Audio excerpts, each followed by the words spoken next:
of these 60-plus mile-per-hour wind gusts. Unfortunately, we're looking at much of the same for tomorrow.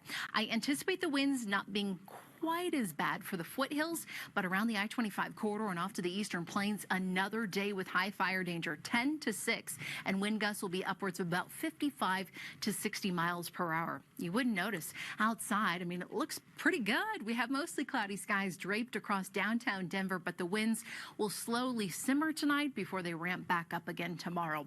37 days at 60 degrees or above. Just wild. This is just our winter season since December 1. It's coming to a close as we wind down February, and these temperatures will continue to be a solid about 20 degrees above our average.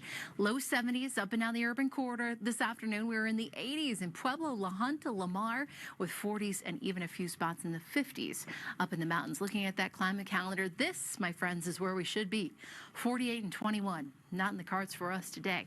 We do have a storm system en route to Colorado. No, it won't really help to cool us off, but it will help to usher in some more rain, some more snowfall to much of the state. We're talking about some pretty significant snow up in the mountains late tonight throughout much of the day tomorrow. So a heads up if you're traveling in that direction. Tonight, we're down to about 40 degrees with a bit of a breeze. That's going to allow our temperatures to remain well above our average. In the 40s off to the northeastern corner of the state, more 30s up in the mountains. And here we are about 7 o'clock or so tonight. That snow filling in across Rabbit Ears Pass, the Continental Divide, 11 p.m., still snowing, and it will intensify overnight into tomorrow morning. In fact, tomorrow, 7 a.m., 8 a.m., you're jumping on I-70 heading up into the mountains. Get ready because it's going to look and feel a little bit more like winter. More like springtime, however, for eastern Colorado as we're dealing with the high winds, the warm temperatures, and the possibility tomorrow evening at maybe a few isolated showers. Blink, you might miss it because I'm not expecting much as far as accumulation goes.